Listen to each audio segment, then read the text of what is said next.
Hello everybody, welcome back to the channel. A brand new tactic replication for you this week. Last week we done Philippe Clement for Rangers. We haven't had to move too far for this one. Just across the city of Glasgow, where we find Celtic, managed by Brendan Rodgers.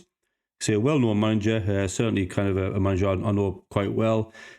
Spells are kind of Leicester. I think it's his second spell at Celtic. Obviously his time at Liverpool as well. Previous positions, I think Swansea, Reading, Watford as well, I think. So it's a well-travelled manager, well known for a particular style, which we'll kind of discuss today. Sitting here on Football Manager, prefers a 4-2-3-1. I think in the past he has used that formation, although now with Celtic, it's very much a 4-3-3, a very kind of attacking 4-3-3 formation. So that's what we're going to discuss today.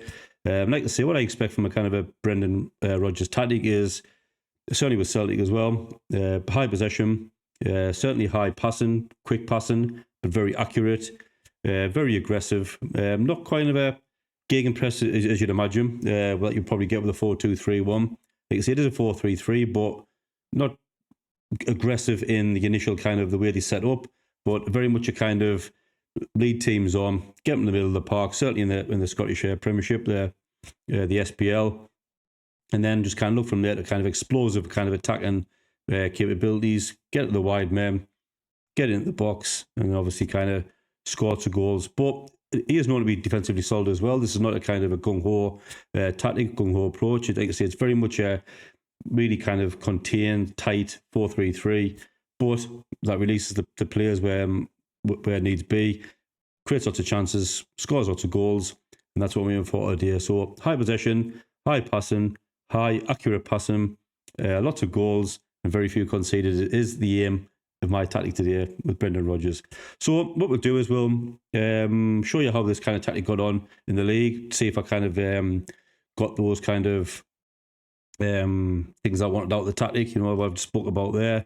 And then we'll go on the tactic in depth, talk about player positions, overall team instructions, how I kind of see Celtic playing. Like I said, obviously I'm not a fan. This is just my opinion. I've had a short time to look at these, and unfortunately at this time of recording, they were just kind of humbled by Borussia Dortmund in the Champions League. So maybe we can kind of discuss a little bit about that. Maybe it is the tactic that, or the approach that they have.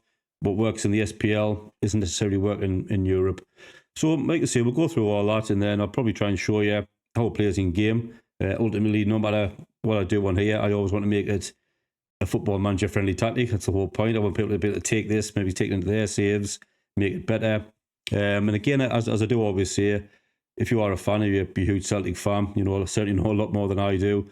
Let me know about player positions, fill me in with a few gaps. This is just my quick kind of look at it. Obviously, I do get a chance to watch Celtic a lot more than any other kind of European teams I've done. So, for example, I watched the kind of the 6-0 win at the weekend there against kind of, I want to say Ross County, but I don't think it was. I'll find out in a bit. But yeah, I watched the 6-0 on TV, and then obviously the 7-1 kind of horror show yesterday. So, like I say, fill me in with the gaps. Let me know what I've got right, what I've got wrong. Get down in the comments. Like I say, I think overall you will enjoy this tactic, regardless of what save you may take it into. Like I say, I don't do any kind of training schedules on this or any set piece instructions. This is purely me putting the tactic in, putting certain players in certain positions that want to stay there, and let the assistant manager kind of do the rest, so to speak. So, like I say, that's just the way I do it. It's not for everyone. But like I say, get down in the comments, let me know what you think, and let's get right into it.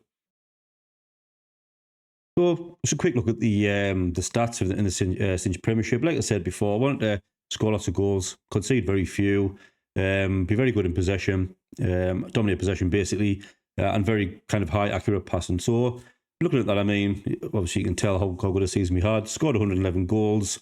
We were the team that scored the most goals. We had the fewest shots against, which is 183, which is good to see, what I was aiming for. More shots ourselves. Best pass completion at 88% is exactly what I wanted. Most possession is 64%. That's not a bad average over the season, I don't think. Exactly what I was kind of aiming for. I think looking around, that's pretty much really happy with that. Exactly what I was trying to achieve with Celtic.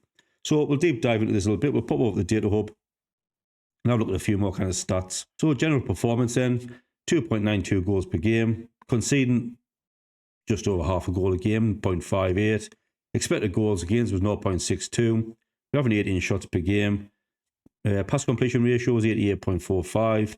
And tackles one's fairly high as well. Exactly what I can say, exactly what I was aiming for with this tactic. Scoring lots of goals, conceding very few, good possession, and good pass completion. Pretty much sums up a kind of Brendan Rodgers tactic.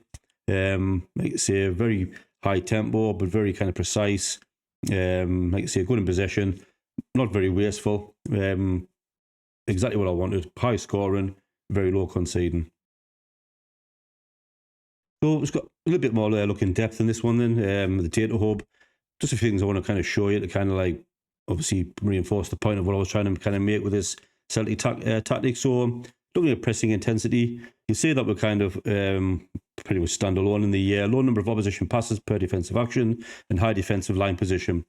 Exactly what I was trying to aim for. What you get with the kind of Brendan Rodgers tactic is, like I say, a high defensive line, but a kind of more mid-block, which we'll kind of emphasise on the other kind of slides here.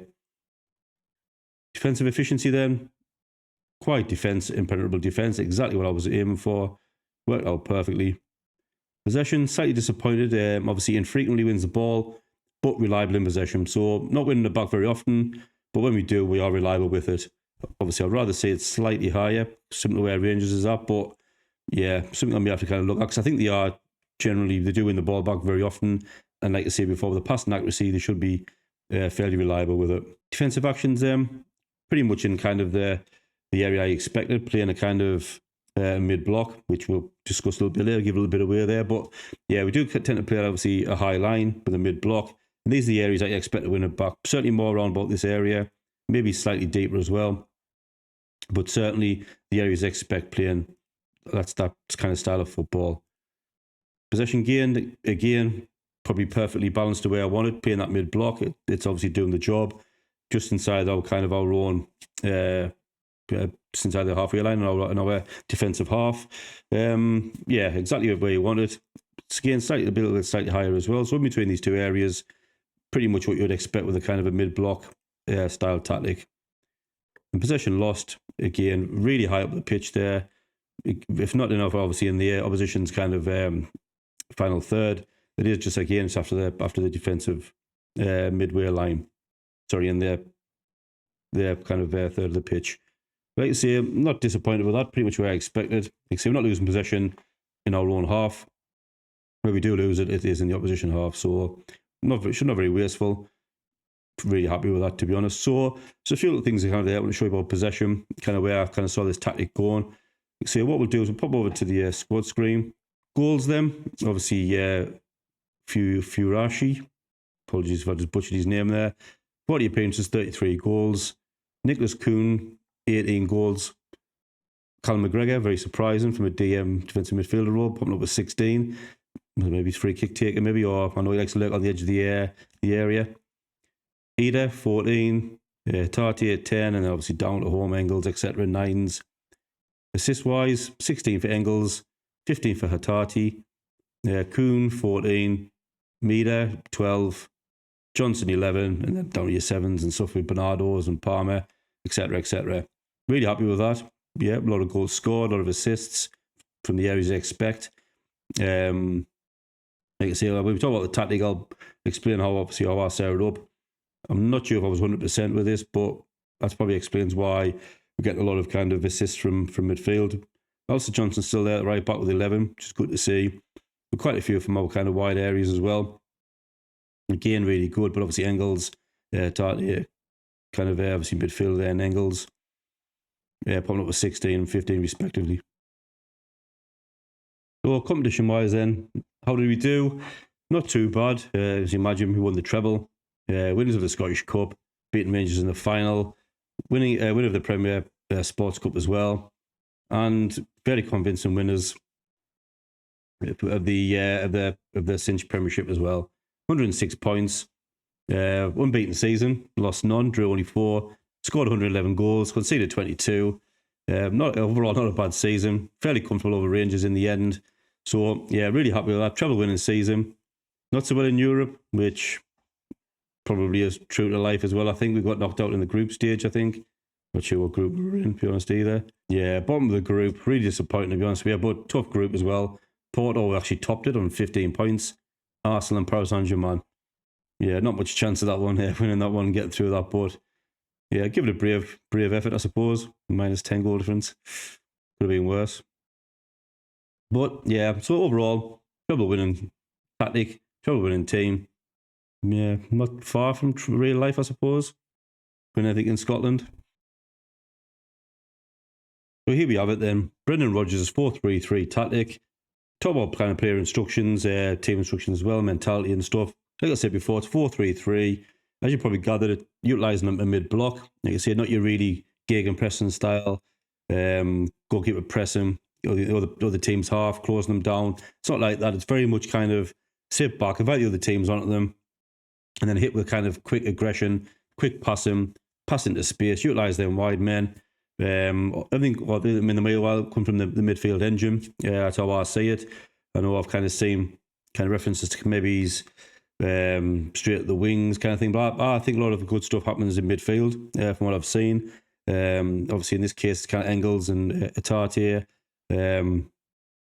Like I say, I think I've seen, I can't remember the kid's name there, Bernardo. I've seen him in kind of midfield recently as well. I think I watched him against the game they played at the weekend. 6-0 win in Venice, maybe, I think. Fantastic kind of player, watching it as well. Really dominated that game. And all from, like I say, that kind of low block, high defensive line behind them, really compacting that midfield and just breaking teams down, winning the ball back and launching kind of fast-paced kind of counter-attacks almost. So what we'll do, we'll talk about the kind of the team instructions first, get a feel of how the team's kind of setting up. So I've gone for kind of attacking width fairly wide. Like I say, I think the kind of your two wide men, although they are wide, obviously, starting from the kind of the flanks, I do think they sit quite narrow as well, looking to get into that box, create more of like a three-man attack. Like I say, I don't, they're not really kind of out and out wingers, wanting to cut in from what I've seen. Like I say, they are looking for the opportunities to kind of run at the box, wait for balls to come in. Certainly, I'm seeing a lot of kind of crosses from deep in the midfield players, like Bernardo and players like that, actually crossing from deep into the box, into the advanced forward or the two kind of inside forwards, if you like. So I was going for fairly wide on this one. Going for passing to space. I think it utilises that kind of win the ball back in the midfield, launching kind of counter attacks, looking for your wide men through the kind of midfielders themselves. Hence why I've gone for a focus play through the middle. Like I say, I think a lot of the good work comes from them three in the middle, whoever they may be. I just think it kind of works really well. You get a lot of interaction between your midfielder, your kind of wing backs, onto your kind of wide players as well. Certainly if it comes back in the midfield, like I said before, you tend to then see crosses into the kind of inside forwards, wherever they may be running into, the advanced forward running into space. And like you say, really hard to deal with, really kind of fast-paced, high tempo, accurate, great to see. I've linked that up with the outer defence. I think they're very controlled in possession. Celtic, very much kind of like, once they got the ball from out the back, starting to kind of control possession. Like I said before, high possession tactic, quick, sharp, accurate passing. So in that case, then, like, leads on to passing directness of shorter and a very high tempo. Works fantastically well in the Scottish Premier League. Is this maybe too much for Europe against really high, aggressive gegenpressing teams? I don't know. Like I said, I'm not a UEFA licensed coach, so probably not in the best place to kind of comment. And like I say, Celtic's not my team. Let me know down in the comments what you think. But certainly seeing them against kind of Borussia Dortmund, they did seem as though they maybe operating this kind of mid-block with a kind of high high back line. Just didn't seem to work. Seemed to struggle to get out their own half. A lot of passing mistakes made. Like I say, Dortmund were very aggressive in the press, very high. I don't know. Maybe that's not the style they maybe incorporate. It just didn't. Maybe it's clashed. So a lot of possession given away. Certainly, unlike Celtic in the SPL. So a couple of that with mixed crosses. Like I say, you do see a lot of variation with Celtic's play. Like I say, I've seen high crosses kind of crossed into from deep from midfielders. You've got your wing backs kind of putting balls in when they can, and obviously the inside forwards themselves. Again, sometimes looking for that overlap.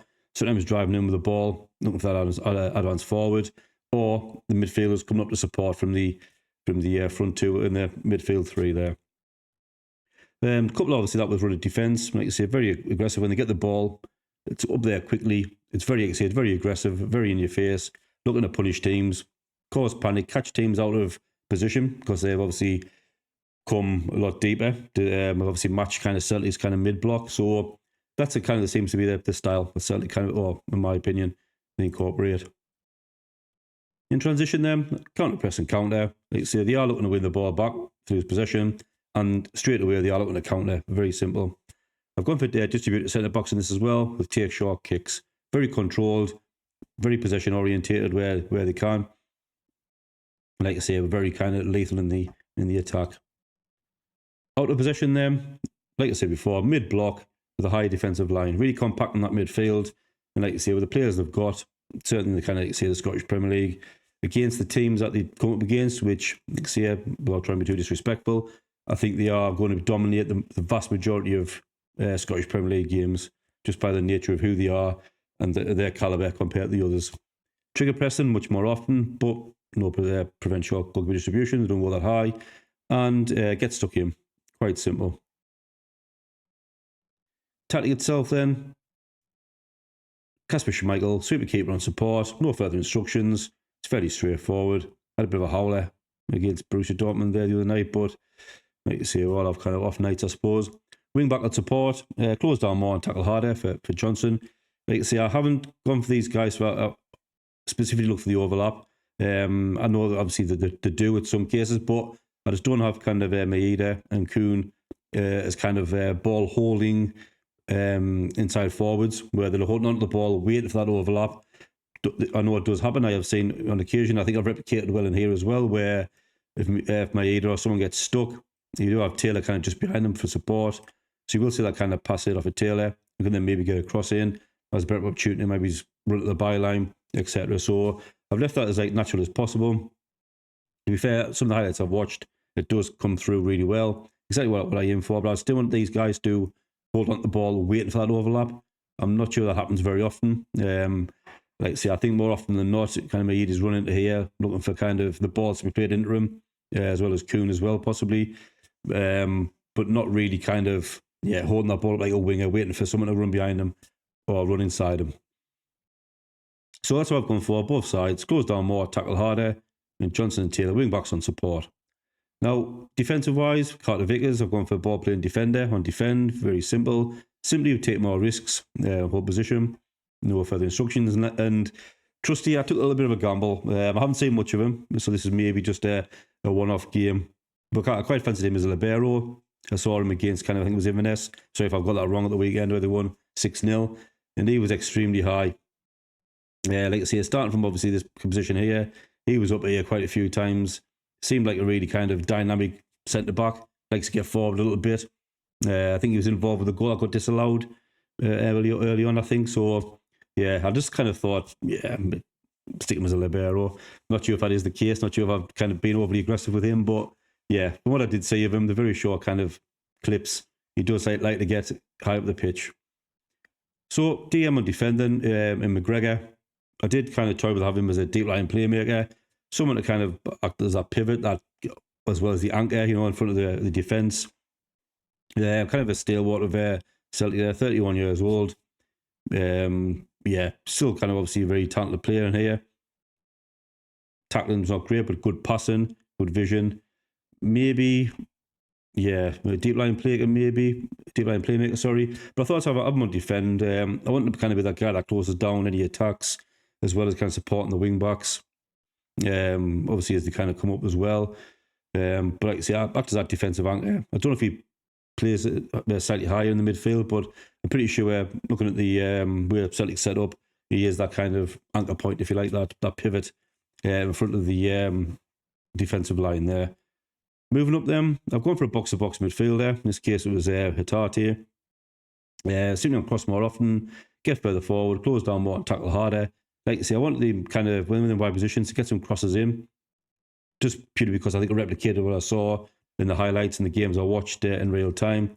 A game with Engels as well, kind of get further forward, cross more often as well. They find themselves in wide opportunities, ping a ball in, and I just sort of replicated kind of what I saw. Certainly with kind of Maeda running this kind of bit here, kind of Furashi as well, kind of running in. A lot of balls were getting popped into them. I think he scored a kind of a beauty header or something similar. I think Maeda as well found himself in space with a cross coming in from the midfield. Something I kind of thought I'd try. So anyway, like I said, it seemed to work as well, actually, to be fair. So box-to-box midfielder. Again, you could probably argue, and again, it's not something I'm kind of, I don't know Celtic that well. So this is kind of just what I saw in the short time I had. Went for box-to-box and support and like an advanced playmaker. I think there may have been scope to make one of these maybe a central midfielder on attack, because in the attack and kind of in the phase when Celtic are in full flow and the counter-attacking, you do tend to see kind of these guys up here, both midfielders around the box. You've got your kind of wing backs here, just sometimes hanging back here if they haven't overlapped. Obviously, you have inside forwards coming in. So you end up with kind of like 5 or 6 players around the box. Obviously, you kind of defensive midfielders hanging back a little bit with your defenders up here as well. So really super aggressive. Like I say, and in that kind of final third, there's kind of a lot of players hovering around the box, putting that pressure on. If a goal doesn't come and the team tries to clear the ball, again, just gets recycled back from Celtic and back in the game. Very relentless, very aggressive. But that's where I saw it, kind of one advanced playmaker, just to kind of come up here, dictate play, look for kind of the wide men when they're available, wing backs as well, any kind of overlaps, things like that. So box to box, just get up and down. Advanced playmaker, just kind of dictate play higher up the pitch when the ball came to them. Like I say, that's probably more looking for the kind of wide men, passing it out to them. Like I say, I hope you're creating chances with kind of running up as well, around the 18-yard box. So that was the idea behind that. Advanced playmaker, just had them kind of obviously cross more often, get further forward, close down more, tackle harder. And same the box to box, cross more often, get further forward, close down more and tackle harder. Moving on to the wide men then, very simple, just inside forwards. For me, just looking to get into this kind of area here, see so many times, I say on that 6-0 win, really kind of driving at these corners, in exact position in the channels here, just looking for them balls in from anywhere, whether it's the kind of wing backs that have come round or the midfielders, looking to kind of feed them with little crosses in, the balls over the top, the defence, causing all sorts of problems. Like I say, great to see and fairly straightforward, I think. So just shoot less often for both of them to try and FM a little bit more. Did have Manger sitting a little bit narrower. To me, in my eyes, I thought he was kind of sat in this channel a little bit more than maybe Kuhn on the right. Probably sat a little bit wider. You can see, let me know what you think. You know, is it somewhere near? Fairly accurate, but that's how I saw it anyway. Up to the advanced forward, and quite simply just moving the channels. Left them as it was. Very much the advanced forward. Also looking to cause problems. Also looking to get forward. Dropping into these little pockets of space as well. So look at a proper handful in real life, and hopefully I managed to emulate that in game. So that's the tactic then. That's how I kind of saw, I see Celtic and Brendan Rodgers 4-3-3. Maybe a little bit over-egged for FM, but like I say, I always want to create something that you can use in FM as well. The whole point of this, you know, if you can take this away, jiggle around how you like. But like I say, let me know what you think. What I'll probably do is I'll show you a few highlights of in-game, how it plays, our flows and use of the wide men, etc. Use of the midfield, controlling the game, hopefully. Like I say, if you do enjoy the series, you are enjoying the kind of content, please drop a like, subscribe if you can, really does help. Like I say, the channel's growing bit by bit, and I enjoy doing these, and I'm certainly looking forward to doing a lot more, heading into FM25, which, although it doesn't seem very well received at the moment, I'm certainly looking forward to. I'm not one of the kind of naysayers. I think SI has just completely imploded. So really looking forward to FM25, and maybe continue the series on, doing a few more for FM25 when it comes out. But that's it for me. Thanks very much. Bye for now.